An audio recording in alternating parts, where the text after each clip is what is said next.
Comment faire une présentation orale professionnelle de façon très simple sur PowerPoint? C'est exactement ce qu'on va voir dans cette vidéo. Bienvenue parce qu'on va commencer une série de quelques vidéos où je vais vous expliquer étape par étape comment faire une présentation orale. Donc ça c'est la première vidéo pour débutants. Donc la première chose qu'on va faire, c'est comment avoir PowerPoint pour que vous puissiez travailler dessus. Il y a beaucoup de possibilités. Soit vous avez l'option abonnement, voilà, Microsoft 365 famille, ça c'est beaucoup d'argent, c'est pour toute la famille. Et là c'est personnel, 69 € par année. Mais je pense que vous ne voulez pas prendre un abonnement. C'est pourquoi je vous avais fait une vidéo il n'y a pas très longtemps où je vous expliquais comment avoir le pack Office gratuitement. Je vous mets la vidéo dans la description. Sinon, vous avez une autre possibilité pour travailler avec PowerPoint. Vous allez, si vous avez un compte Google, en fait, vous allez cliquer ici et là vous allez descendre, vous allez voir slide et bien vous cliquez sur slide. Mais je pense que vous avez remarqué qu'il y a un problème, c'est que ici vous serez limité. C'est pourquoi nous on va pas utiliser slide, mais c'est au cas où on ne sait jamais. Voilà. Donc si vous avez installé le pack Office, et bien on va commencer notre présentation orale. Tout ce que vous allez faire dans la barre de recherche ici, vous allez taper, voilà, vous allez taper PO et ils vont vous proposer automatiquement l'application PowerPoint. Vous allez ouvrir l'application. Et bien lorsque vous arrivez ici, il y a beaucoup de choses, mais je vous conseille d'abord de se concentrer dans la partie accueil. Ici, vous avez une nouvelle présentation. Si vous avez envie de commencer votre présentation, eh bien, vous pouvez cliquer directement ici. Vous aurez une page vierge. Sinon, là, vous avez beaucoup de templates en fait que vous pouvez réutiliser. Voilà. Si vous ne voyez pas celui qui vous intéresse ici, eh bien, vous cliquez sur autre thème. Sinon, si vous avez déjà une présentation que vous avez commencé sur votre PC et que vous avez envie de l'ouvrir, et bien évidemment, vous allez cliquer sur ouvrir comme ça directement sur le PC. Vous allez chercher votre présentation que vous allez ouvrir. Sinon, vous cliquez sur nouveau. Ça vous permet aussi de chercher les templates qui sont disponibles que vous pouvez réutiliser. Mais nous, on va revenir dans la partie accueil. Il y a une chose très intéressante en fait, c'est cette partie-là. Si vous avez beaucoup de documents ou bien que vous avez travaillé avec d'autres personnes, c'est très important de comprendre ces parties-là. Là, vous avez l'option rechercher. Si vous avez envie de trouver un document en particulier, eh bien, vous tapez le nom du document, comme ça, vous le trouvez automatiquement. C'est important dans le cas où vous avez ici beaucoup de documents, vous n'avez pas envie de chercher partout. C'est pourquoi c'est important à chaque fois que vous travaillez sur un document, il faut bien le nommer. Ensuite, vous avez ici la partie épinglée, très important. Disons que vous avez beaucoup de documents, mais en ce moment-là, vous travaillez précisément sur cette présentation-là, eh bien, vous allez cliquer ici, épingler. Voilà, comme ça, dès que vous arrivez, vous allez directement cliquer sur la partie épinglée et vous allez trouver votre présentation ici. C'est important aussi dans le cas où vous avez beaucoup de documents. Voilà. Sinon, ici dans la partie partager avec moi, si vous cliquez là, et bien ici, si vous travaillez avec beaucoup de personnes, tous les documents, toutes les présentations qu'on vous a partagées, eh bien, vous les retrouvez ici. Très important. Donc, moi, on voit que j'ai bossé avec beaucoup d'étudiants, et bien, qu'on m'a partagé. Et les documents, ils sont juste ici dans la partie partagée avec moi. Maintenant qu'on a compris tout ça, il y a une dernière chose que je vais vous montrer, c'est que ici vous avez une partie options. Si vous avez envie de modifier les réglages, ce que je vous déconseille, eh bien ça se passe ici. Voilà, moi je vais cliquer sur annuler. On va retourner en arrière. Donc là, dès que vous êtes prêt et que vous avez envie de commencer à faire votre présentation orale, eh bien vous allez cliquer sur nouvelle présentation ici. Ensuite, on va arriver là. Et bien là, la première chose que vous allez faire, que je vous conseille de faire, c'est de sauvegarder le fichier. Il faut le nommer. Et pour nommer un fichier, vous avez beaucoup de possibilités.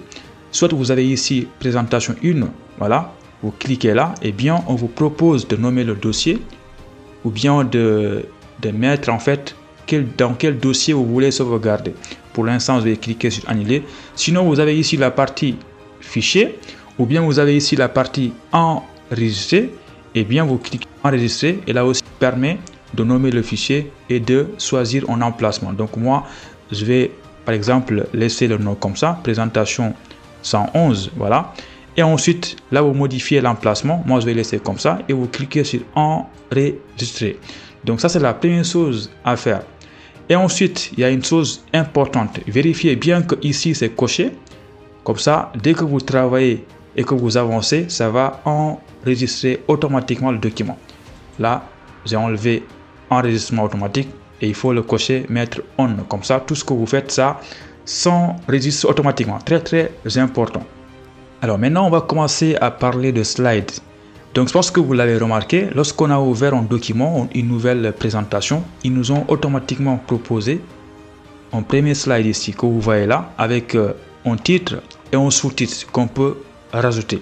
Déjà pour commencer, on va mettre un titre au document et on va mettre un sous-titre. Il suffit de cliquer ici et là vous pouvez taper votre texte, par exemple ma première présentation. Et tout à fait en bas, vous cliquez là, vous mettez par exemple votre nom, El Ibra. Voilà. Maintenant, si vous avez envie d'ajouter une deuxième diapositive, il y a beaucoup de façons. Il suffit par exemple de cliquer ici, nouvelle diapositive, et là automatiquement, il y aura une nouvelle diapositive qui va apparaître. Sinon, ce que vous pouvez faire, eh bien, vous arrivez ici, vous allez cliquer droit, et là, on propose beaucoup de possibilités, et là, vous avez nouvelle diapositive. On clique ici. Sinon, ce que vous pouvez faire aussi, c'est de dupliquer une diapositive. Par exemple, disons que là, vous avez écrit un texte et que vous avez envie que la deuxième diapositive soit la même. Eh bien, vous cliquez ici, clic droit, et là, vous allez regarder, là, c'est marqué dupliquer. Et là, si on clique dupliquer, automatiquement, cette page-là, elle va aussi être là. Donc, c'est la même page en fait, ici et ici. Je pense que vous l'avez remarqué, lorsqu'on a ajouté deux autres slides, en fait, ça a choisi un thème automatique. Cliquez ici pour un titre et ensuite on nous propose de mettre du texte. Et là aussi, pareil. Mais en fait, si vous avez envie de modifier un thème, c'est pas obligatoire de laisser comme ça. Par exemple, au lieu de cliquer directement sur nouvelle diapositive, eh bien, vous allez cliquer sur ici, en bas là où il y a l'icône là. Et bien, comme ça, on vous demande de choisir un thème que vous voulez ajouter dans la nouvelle diapositive ici, la 4. Par exemple, disons que nous, on a envie de choisir celle-là. Eh bien, on va cliquer ici. Automatiquement, on va nous proposer ici, cliquer pour ajouter seulement un titre. Si vous voulez, par exemple, vous cliquez là et vous mettez celui-là, vous voyez. Voilà, en fonction de vos besoins, c'est possible de directement cliquer ici. Mais imaginons que vous aviez déjà créé une diapositive là et que vous avez envie de changer le thème là. Eh bien, il y a beaucoup de possibilités. Là, vous avez ici l'option mise en page. Eh bien, si vous cliquez là, eh bien, c'est possible de changer en fait le thème directement. Alors maintenant, ce qu'on va faire, comme là c'est la première page, ma première présentation, là on va écrire par exemple introduction et là on va mettre grand 1 et là grand 2, là grand 3. Pour l'instant, on ne travaille pas sur le texte en particulier, on est en train de travailler sur les slides. Donc moi je vais faire ça, après je vous retrouve. Voilà, donc disons que là c'est le titre et là nous avons l'introduction, là nous avons grand B, là grand C et ensuite conclusion. Maintenant, parfois, ça peut arriver que vous oubliez en fait de mettre une diapositive entre deux diapos. Par exemple, là, nous avons l'introduction. Normalement, après l'introduction, c'est grand A qui vient. Mais sauf que nous, on a grand B. Voilà, donc entre l'intro et grand B, on a envie de mettre grand A. Donc, ce qu'on va faire, on va cliquer ici sur l'intro. Eh bien, vous mettez votre souris entre le 2 et le 3. Là où vous avez envie de mettre la nouvelle diapositive, eh bien, vous cliquez tout simplement sur entrée. Ça va automatiquement créer en fait entre les deux une nouvelle diapositive et là maintenant vous pouvez la nommer par exemple grand A. Voilà, maintenant c'est bon, intro, grand A, grand B, grand C et conclusion. Et n'oubliez surtout pas qu'il y a une chose très importante, c'est possible de déplacer les slides. Il suffit tout simplement de cliquer par exemple sur le 2, vous le glissez ici ou bien vous l'amenez là. En fait, c'est possible de décaler les slides comme vous voulez. Voilà, donc moi je vais ramener l'introduction ici pour l'instant. Et aussi, si vous avez envie de masquer une diapositive en particulier, c'est possible. Disons que là, nous avons envie, par exemple, de masquer la conclusion. Et bien, vous cliquez sur la conclusion, clic droit, et là, vous avez énormément de possibilités. Et là, vous voyez masquer la diapositive. Cliquez ici. Voilà, donc là, cette diapositive-là, elle est masquée. On va la démasquer. On va cliquer sur afficher. Voilà. Voilà, imaginons que vous n'avez plus besoin de conclusion. Et bien, vous cliquez sur conclusion, clic droit. Et là, vous avez l'option supprimer la diapositive. Vous cliquez ici. Et maintenant, on n'a plus de conclusion. Moi, je vais faire CTRL Z pour revenir en arrière. Et si vous avez envie, par exemple, d'avoir une vue, en fait, ici, de toutes les diapositives, c'est très simple. Tout à fait en bas, vous avez ici beaucoup de possibilités. Là, on est en mode normal et là, vous avez mode triose de diapositives. Si vous cliquez là, eh bien, vous voyez là, maintenant on voit l'intro, grand A, grand B, grand C et conclusion. Et là aussi, c'est possible de déplacer en glissant comme ça, ou bien vous mettez la conclusion ici. Voilà, donc je pense que vous avez compris comment déplacer. Et pour revenir en arrière, en fait, mode normal, vous cliquez ici tout à fait en bas, mode normal. Il y a une chose très importante parce que lorsque vous travaillez sur une diapositive et que vous travaillez avec d'autres personnes, ce que vous allez faire, eh bien, tout à fait en bas, vous avez ici l'option partager. Vous cliquez sur partager et là, ici, partager. Et ensuite, là, vous allez patienter. Et bien, ici, vous allez mettre toutes les adresses mail des personnes avec lesquelles vous travaillez. Comme ça, ils pourront, dans la partie fichier, voir les documents que vous avez partagés et vous pourrez tous les 3 ou tous les 4 ou tous les 5 travailler sur le même document. Et dès que c'est bon, vous cliquez sur envoyer ici, comme ça ils vont recevoir le document que vous avez partagé. On va enlever ça. Eux, ils pourront voir le document ici comme je vous l'ai montré en début de vidéo dans la partie partager avec moi. Là, normalement, vous savez en fait comment démarrer votre présentation orale. Ça, c'est les bases en fait.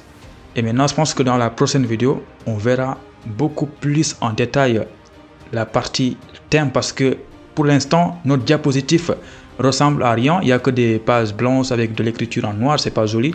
Donc, on va travailler sur la partie thème en fait. Précisément, dans la partie conception, on va ajouter des thèmes et ensuite, on va parler de texte, animation, graphique, tout ce que vous devez savoir pour faire de bonnes présentations. Allez, on se retrouve dans la deuxième vidéo.